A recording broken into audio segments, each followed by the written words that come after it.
you will never feel ready, because ready is not a feeling. It's a decision. And that's the point. I hope that line lives rent-free in your head like it does in mine.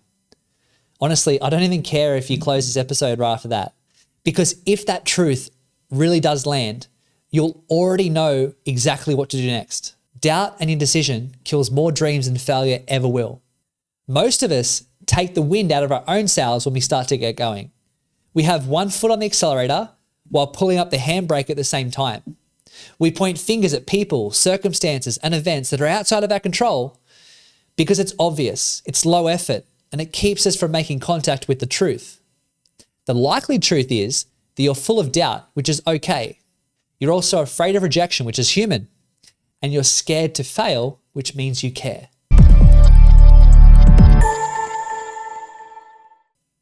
See, everyone wants confidence without exposure because it's safe and we can maintain our sense of control. But confidence is built through exposure.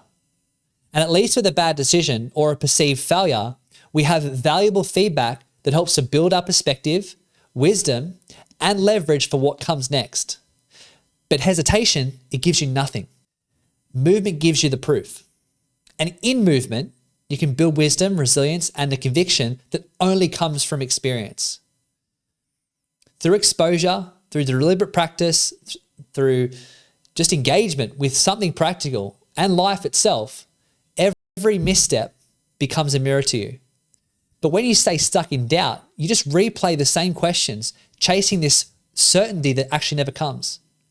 You cannot build confidence in the shadows of hesitation. The Stoics believe that failure isn't punishment, but it's data. It's nature's feedback system.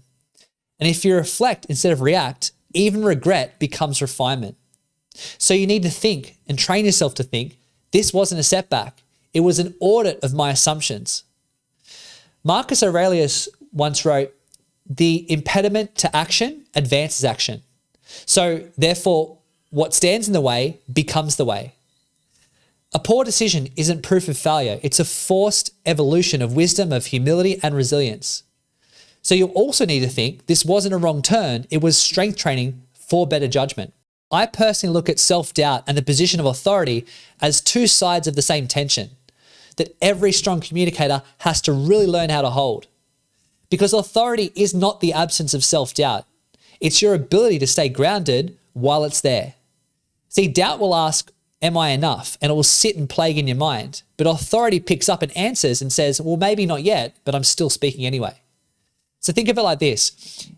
Self-doubt tests your center. It signals that your sense of self is meeting a new edge. It's like an invitation to grow. And authority is how you meet that test. Not by suppressing doubt, but by staying composed and level, clear, and internally congruent when this hums in the background. See, people often think that confidence means certainty, but it does not. Confidence does not mean certainty. Real authority comes from that internal steadiness, not from needing to erase the uncertainty that exists. I would question that. If you ever have to, if you never experience doubt, you're probably not stretching yourself. And if you're only experiencing doubt, you're not grounded. But the sweet spot, the edge where growth happens, is where authority and self-doubt, they coexist.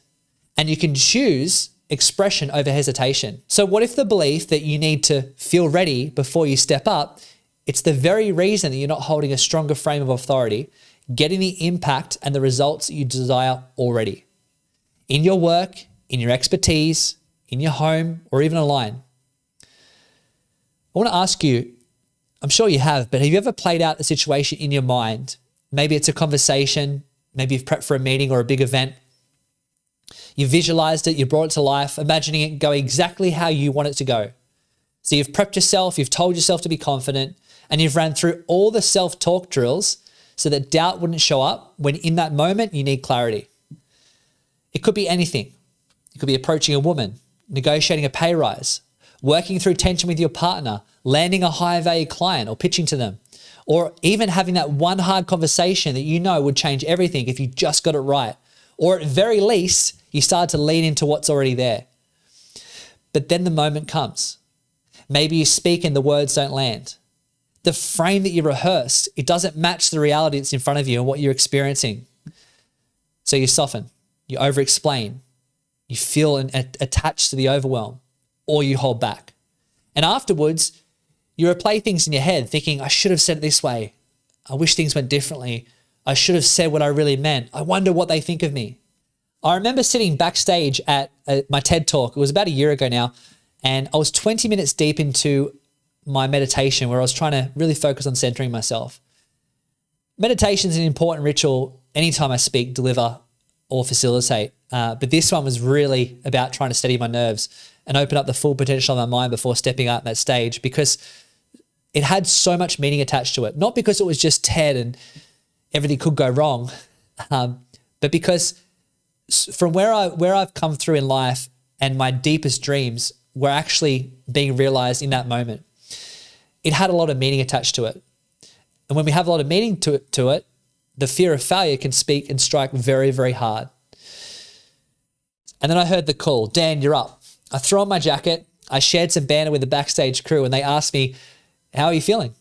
And I said, half jokingly, half hyping myself up, this is my stage, boys. I even walked down the little hallway, the corridor with the Conor McGregor strut going on. But then the lights hit.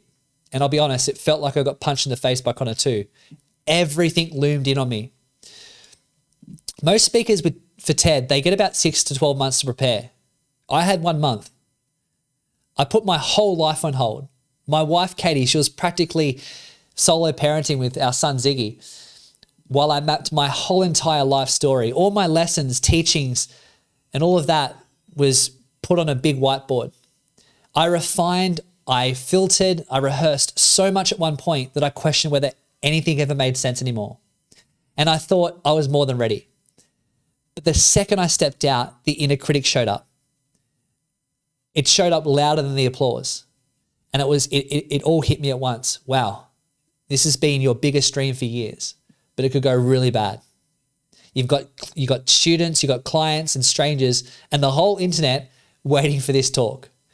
You could blow it with how you're feeling. This is what was going on inside me. And right there, I actually realized something very profound, that no amount of prep was going to silence that voice for me. What I needed in that moment wasn't more practice. It wasn't more hype or pretending to feel confident. I needed the voice of authority. It wasn't the kind that people give you with titles or with applause or anything like that. That's part of the performative voice. It helps, but it's not what we lean on too heavily. It's the kind that you generate inside of yourself. Even when you're doubting, you're shaking, you're overwhelmed or unsure. That's what changed everything for me. And on that stage, I learned so much that I want to share with you in this episode, because the insights that I uncovered go beyond the stage. They're the through line into business and everyday life. And it really reveals to us so many patterns that actually interrupt us as high performers, revealing what's actually holding us back. Because the truth is that most men get this backwards. They think they need to feel confident first before they can speak with authority or take bold action.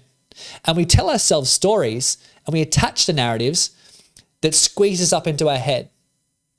We talk mostly from our head, and what happens when we do that, our impact is quite limited. If you want to learn why that happens and learn about the 4 layers of communication, grab my free mini training in the show notes called the Confidence Kickstart. I break this down. You can understand the science of this. But for now, remember that confidence isn't a prerequisite, it's an outcome. Having authority in your communication, or having, I guess, the feedback and the boldness to take action, comes down to 3 things. It's clarity, conviction, and consistency. When you get those right, and people will naturally trust your voice and follow your lead. In my Own Your Voice method, we look for this as a trifecta, so people can feel you before you even speak. And it matters because when you strip back things to the simplest truth, effective communication is this. It's your ability to make your message connect and land. That's it. Intellectually, they understand your point. Emotionally, they feel it or it triggers a response. And behaviorally, it inspires action or change.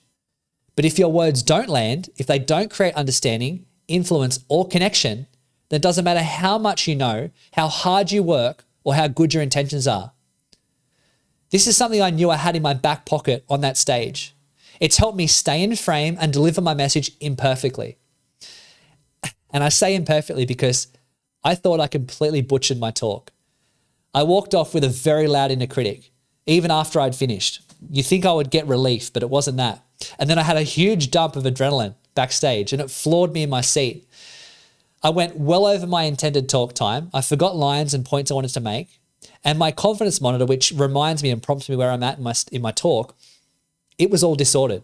And because of all that going on, I spoke uncomfortably slower than I ever have before.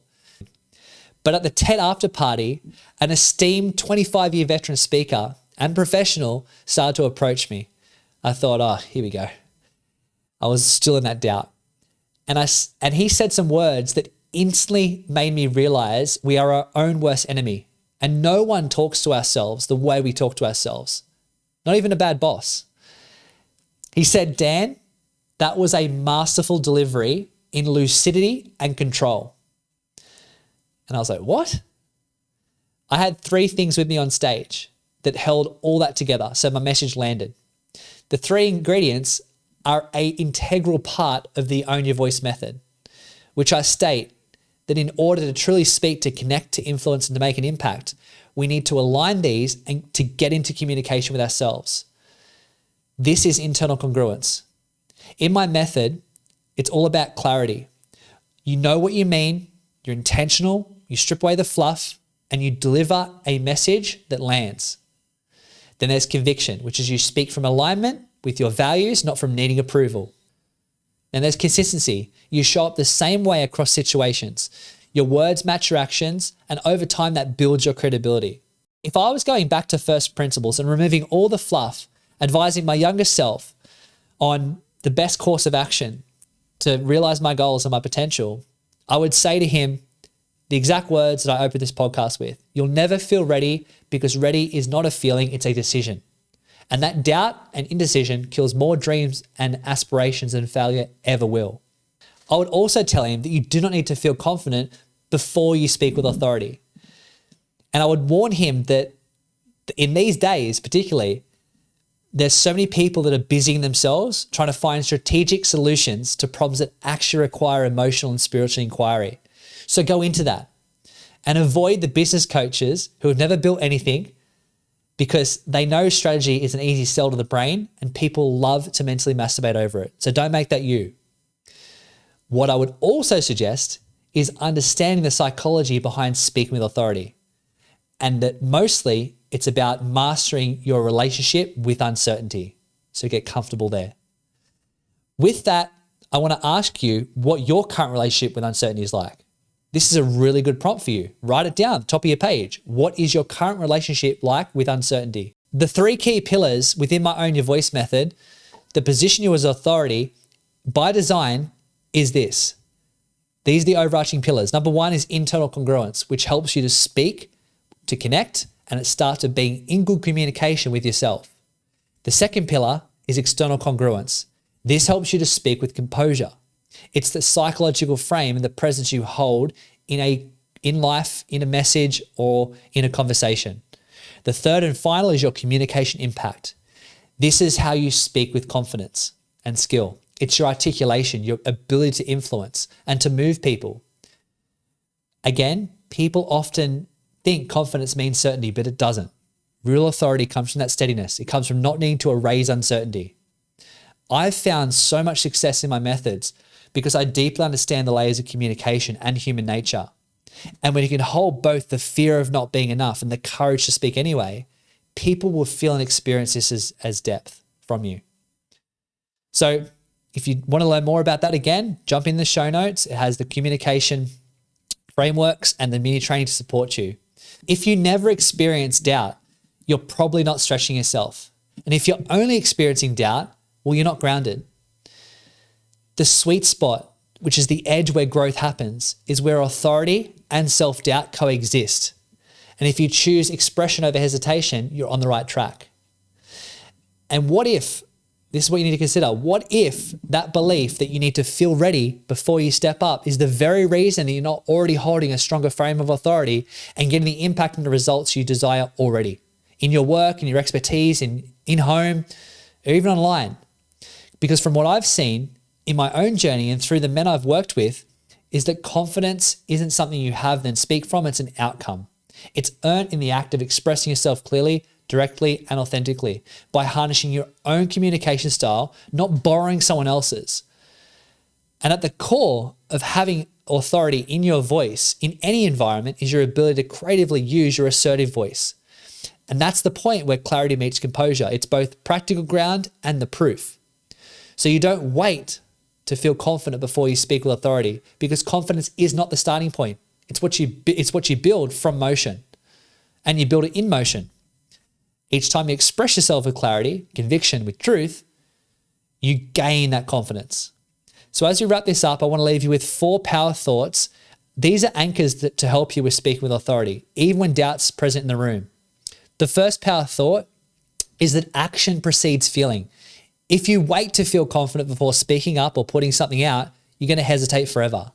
But when you use your assertive voice, which is clear, calm, and direct, you create evidence for yourself. It's like, I can do this. And that evidence builds up the feeling of confidence. And that's the subliminal communication that people pick up on before you even speak. The second power thought is your assertive voice equals ownership. When you speak assertively, you're not apologizing, you're not over-explaining yourself, and you're not also retreating and shrinking yourself. But you're also not aggressive. In fact, you're very present and fair with the person that's in front of you. To quote Brené Brown, she puts it perfectly. Clear is kind, unclear is unkind. No Mr. Nice Guy, but also don't be a prick. You're owning your space in your message. You're selective in your word choice. Very important when we're using our assertive voice to be very selective, because each word that you use matters because you're using that assertion. And you also have to be very sensitive in your energetic delivery and presence. We're going to go into this in future episodes. And that self-ownership reinforces self-respect, which is the postural backbone of confidence. The third power thought is that speaking with authority generates external feedback that you can leverage. You can quite literally build upon your ability to speak with authority because it generates feedback. You gather feedback to build your confidence, which adds depth to the conversation, and it gives your points more weight and more traction to build upon. People respond differently to you when you speak with authority. They listen more, they respect more, and that external validation loops back into your own system as internal proof. It's like, see, I'm worth listening to. So when that all comes together, you're more than halfway there. The fourth power thought, you must interrupt and guide your inner critic, not try to stop it. Because the inner critic is not wrong. Its intention is to actually help you get what you want and to avoid things of the past that haven't favored you or have perhaps created a significant fracture inside. I want you to imagine your inner critic as a misguided voice that you have to steer towards a path of action. That voice is going to sound like you, but it is mistaken wisdom. The moment you take action with your voice, you start to drown out the self-doubt, all that mental chatter. And every rep of assertively catching this out, speaking with assertive energy, it weakens that inner critic and strengthens your confidence muscle. If you want to start doing that today, then grab the Confidence Kickstart, which is the free mini training, and the cheat sheet. They're in the show notes to help you communicate with a stronger frame and communicate with authority. And if you're serious about stepping into your next level, the Prosperity Mastermind is for highly driven men ready to uncover their blind spots, sharpen their growth edges, and dissolve subconscious patterns and programs that are quietly running their life. Or if you're more of a one-to-one guy and you'd rather start there, the book a master plan call with me. We'll map out your vision, we'll lock in your priorities, lay down a clear pathway towards real measurable change. In the next episode, we're going to find out what sets high value men apart from everyone else.